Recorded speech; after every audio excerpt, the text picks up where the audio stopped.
안녕하세요. 곰돌이 변호사 이상헌 변호사입니다. 이번 영상은 개인회생 신청 서류 중 변제 계획안에 대하여 알아보도록 하겠습니다. 이미 말씀드린 바와 같이 개인회생 신청서에는 채권자 목록, 재산 목록, 수익과 지출에 관한 목록, 진술서, 변제 계획안이 첨부되어야 됩니다. 개인회생 채권자 목록에 관한 영상을 촬영 후 갑자기 중간에 재산 목록, 수익과 지출에 관한 목록 등을 생략하고 갑자기 변제 계획안으로 넘어가서 좀 의아하실 수도 있는데요. 재산 목록, 수익과 지출에 관한 목록에 관한 기본적인 내용은 제가 이른바 청산가치와 이른바 가용소득에서 말씀을 드렸고, 그 세부적인 내용까지 들어가서 하나하나 짚기에는 시간이 오래 걸릴 것 같아 변제 계획안에 관한 내용의 영상을 먼저 제작하게 되었습니다. 설명 영상으로 전환합니다. 이미 말씀드린 바와 같이 개인회생 신청서에는 개인회생 채권자 목록, 재산 목록, 수익과 지출에 관한 목록, 진술서, 변제 계획안이 첨부되어야 합니다. 개인회생 채권자 목록과 관련된 내용은 이미 만들어 놓은 개인회생 채권자 목록 작성 관련 영상을 참조하시면 되고, 재산 목록과 관련한 내용은 이미 만들어 놓은 영상 중 개인회생에 있어서 이른바 청산가치와 관련한 영상인 개인회생에 있어서 이른바 청산가치, 파산에 있어서 파산재단과 관련한 영상을 참조하시면 됩니다. 수익과 지출에 관한 목록과 관련한 내용은 개인회생에 있어서 이른바 가용소득의 산정과 관련한 영상인 개인회생에 있어서 원칙적인 월변제금과 관련한 영상을 참조하시면 됩니다. 진술서는 채무자가 채무 발생 원인이나 거주 현황, 과거 개인회생, 파산 등의 이용 경험을 적는 것이어서 사실대로 기재하면 됩니다. 위와 같은 변제 계획안에서는 개인회생 채권자 목록, 재산 목록, 수익과 지출에 관한 목록, 진술서 기재 내용을 기초로 변제 금액, 변제 방법 등을 기재합니다. 즉, 변제 계획안이란 채무자의 이른바 청산가치, 이른바 가용소득을 확인한 다음 이를 기초로 얼마의 금액을 어떤 방법으로 산정된 변제 기간 동안 변제하여 나가겠다는 계획을 기재한 내용이라고 보시면 됩니다. 이러한 변제 계획안은 채무자의 이른바 가용소득, 이른바 청산가치, 채무자의 상황 등에 따라 다양한 내용으로 작성될 수 있습니다. 그렇지만 기본 형식이라는 것이 있는데, 개인회생 사건 처리 지침에서는 가용소득만으로 변제에 제공하는 경우, 가용소득과 재산 처분으로 변제에 제공하는 경우 두 가지 기본 양식을 올려놓고 있습니다. 위와 같은 두 가지 기본 양식을 기초로 각 경우에 따라 이를 변경하여 이용합니다. 먼저 가용소득만으로 변제에 제공하는 경우의 양식을 보여드릴게요. 목차를 보면 변제기간, 변제에 제공되는 소득 또는 재산, 개인회생재단 채권에 대한 변제, 1번의 우선권이 있는 개인회생 채권에 대한 변제, 별채권부 채권 및 이에 준하는 채권의 처리, 일반 개인회생 채권에 대한 변제, 미확정 개인회생 채권에 대한 조치, 변제금원의 회생위원회에 대한 임치 및 지급, 9. 면책의 범위 및 효력 발생 시기, 10. 기타 사항으로 구성되어 있는 것을 알 수 있습니다. 이러한 변제 계획안 맨 뒤에는 변제 예정액표라는 것도 별도로 첨부합니다. 먼저 이른바 가용소득만으로 변제하는 경우 변제 계획안에 대하여 살펴보도록 하겠습니다. 변제 계획안의 내용을 같이 두고 설명 영상을 보시면 좋을 것으로 보이네요. 변제 기간과 관련한 부분입니다. 기본 기재례는 몇 년 몇 월 며칠부터 몇 년 몇 월 며칠까지 몇 개월간이라는 형식으로 되어 있습니다. 몇 년 몇 월 며칠부터라는 부분은 변제 개시일, 즉 제1회 변제 개일이 되는 일자인데요. 이미 수차례 말씀드린 바와 같이 개인회생에 있어서 제1회 변제 개일은 개인회생 사건 처리 지침 제7조 제3항에 따라 개인회생 신청일로부터 60일에서 90일 사이에 특정한 날이 되는 것이 원칙입니다. 다만 급여가 압류된 경우, 전부명령이 있는 경우 등 특별한 사정이 있으면 인가후를 제1회 변제기일로 정하고 이에 따라서 변제계획안의 나머지 내용 중 수정이 필요한 부분에 수정이 이루어지게 됩니다. 다음으로 변제기간 중 몇 개월간 부분에 대하여 살펴보도록 하겠습니다. 얼마 동안 변제를 하여야 하는지에 대한 부분입니다. 원칙은 채무자회생 및 파산에 관한 법률 제611조 제5항에 따라 변제 개시일로부터 3년, 즉 36개월이 되는 것이 원칙입니다. 하지만 위 제611조 제5항 단서에서 정한 바와 같이 3년 이내에 청산가치 이상의 변제가 어려운 경우 5년 이내의 범위에서 이른바 청산가치 이상의 변제를 할 수 있는 기간까지로 변제기간이 늘어날 수 있습니다. 아울러 채무배승 원인 등이 좋지 않고 변제율이 낮아서 법원에서 변제율을 올리기 위하여 변제기간을 60개월로 하라는 경우도 있습니다. 반면에 36개월 이내에 원금과 개시결정 전까지의 이자를 100% 변제 가능한 경우에는 이른바 원리금 100%의 변제가 가능한 기간까지로 되어 36개월 이내가 될 수도 있습니다. 변제에 제공되는 소득 또는 재산 부분인데요. 현재 살펴보는 변제계획안은 가행소득만으로 변제하는 경우이므로 소득 부분만 수입과 지출에 관한 목록의 내용을 기초로 기재하고 나 부분은 해당 없음에 체크합니다. 다음으로 개인회생재단 채권에 대한 변제인데요. 이 부분이 기재되어야 하는 경우는 외부 회생위원이 선임된 경우 회생위원회 보수 비용을 기재하는 것이 대부분입니다. 다만 이미 여러 번 말씀드린 바와 같이 이혼시 양육비 채권을 개인회생재단 채권으로 기재하라는 경우가 있고 이러한 경우 이곳에 이와 관련된 내용을 기재하고 이에 맞춰 변제계획안의 다른 부분 내용을 수정하게 됩니다. 일반의 우선권이 있는 개인회생 채권에 대한 변제와 관련된 부분인데 일반의 우선권이 있는 개인회생 채권인 조세 등이 있는 경우 이와 관련된 내용을 기재합니다.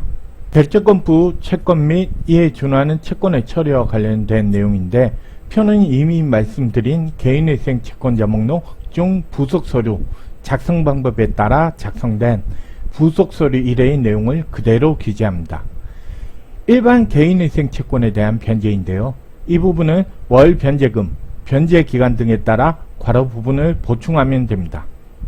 위약정 개인회생 채권에 대한 조치 부분은 별채권부 채권에 있어서 별채권 행사 등으로도 변제받을 수 없을 채권이 있는 경우, 다툼이 있는 채권 중 확정되지 아니한 채권이 있는 경우, 전부명령 채권이 있는 경우 등 위약정 채권이 발생할 수 있는 경우 이를 어떻게 처리할 것인지에 대한 내용입니다.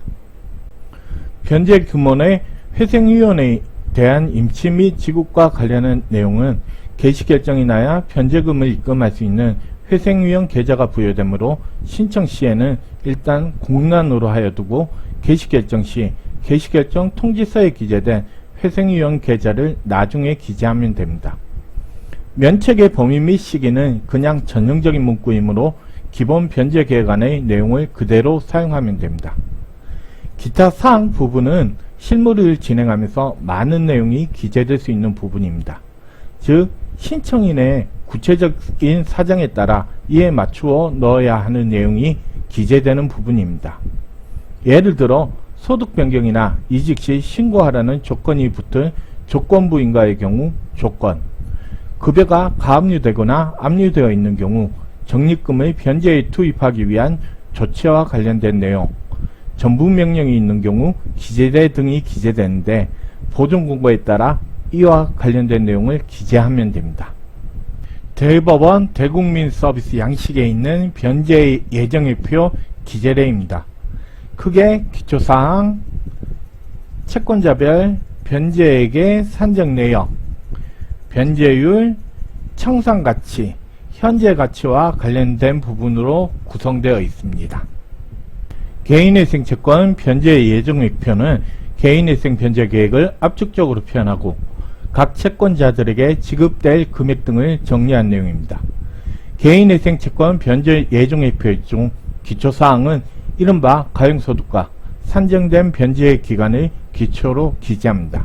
만약 외부 회생위원이 선임된 경우에는 여기에 약간의 수정이 가해집니다. 다음으로 채권자별 변제 예정액 산정 내역 부분인데요. 각 채권자의 채권액, 이러한 채권액에 따라 매월 지급되는 각 채권자들에 대한 변제금, 총 변제 기간 동안 각 채권자에게 지급되는 변제액 총액 등이 기재됩니다. 개인회생 채권자 목록에 기재된 채권자들은 이 부분에서 개인회생 변제 기간 동안 자신에게 지급될 변제액의 총액이 얼마인지를 알 수 있습니다. 변제율 부분은 채권자의 원금 총액 또는 원리금 총액 대비 총 채권자들에게 지급될 총 변제 예정액의 비율을 기재합니다. 청산가치 부분은 재산 목록에 따라 산정된 청산가치 금액을 기재하고, 현재 가치는 월 변제 금액, 라이프니츠 수치를 적용한 총 변제 예정 유보액의 현재 가치를 기재합니다. 다음으로 이른바 가용소득과 재산 처분으로 변제하는 경우 변제 계획안을 살펴보도록 하겠습니다. 재산 처분으로 변제하는 변제 계획안이 작성되는 경우는 이른바 가용소득으로는 이른바 청산가치 이상의 변제가 어려우나 재산을 처분하고 그 일부를 투입하는 경우 이른바 청산가치 이상의 변제가 가능해져 개인회생이 가능해지는 경우입니다. 이른바 가용소득과 재산 처분으로 변제하는 경우 변제계획안의 내용입니다.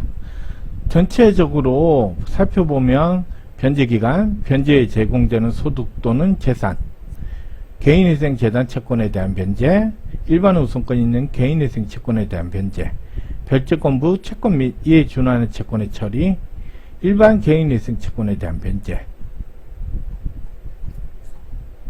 미확정 개인회생 채권에 대한 조치, 변제금원의 회생위원에 대한 임치 및 지급, 면책의 범위 및 효력의 발생 시기, 기타 사항으로 되어 있어서 목차 자체는 이른바 가용소득으로 변제하는 경우 변제계획안과 차이가 없음을 알 수 있습니다.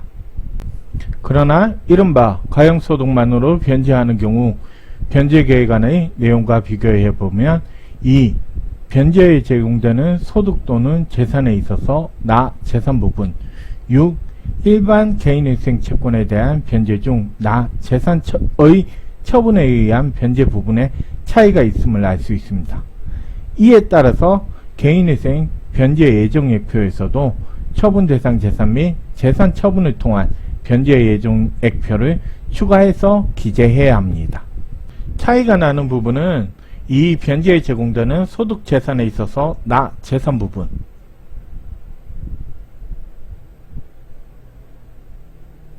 6. 일반 개인회생 채권에 대한 변제에 있어서 나 재산 처분에 의한 변제 부분입니다. 먼저 변제에 제공되는 소득 또는 재산에 있어서 나 부분의 기재 방법에 대하여 알아보도록 하겠습니다. 처분 대상 재산에는 처분하여야 할 재산의 내역을 기재합니다. 변제 기한에는 변제계획 인가일로부터 1년 이내로 기재하는 것을 원칙으로 하나 늘어난다고 하더라도 2년을 초과하는 기간은 불허됩니다. 변제 투입 예정액에는 변제 기한이 1년 이내인 경우에는 이른바 청산가치와 이른바 가용소득의 현재 가치의 차액에 1.3을 곱한 금액을, 변제 기한이 2년 이내인 경우에는 이른바 청산가치와 이른바 가용소득의 현재 가치의 차액에 1.5를 곱한 금액을 각 기재합니다. 다음으로 일반 개인회생 채권에 대한 변제 중 나 재산의 처분에 의한 변제 부분은 재산 처분으로 투입하도록 되어 있는 변제 투입 예정액을 어떻게 나누어 줄 것인지를 기재하는 부분인데, 이 부분은 해당 문구를 사용하여 기재하면 됩니다. 이에 따라서 개인회생 변제 예정액표도 이른바 가용소득만으로 변제에 제공하는 경우와는 달리 수정되어야 합니다. 먼저 기초사항에 변제계획안 이 변제에 제공되는 소득 또는 재산, 나 재산 부분이 기재됩니다. 다음으로 이 채권자별 변제 예정액의 산정 내역에 변제계획안 6. 일반 개인회생 채권에 대한 변제, 나 재산 처분에 의한 변제에 관한 내용에 따라 각 채권자들에게 지급되는 변제 금액과 관련된 내용이 추가 기재됩니다.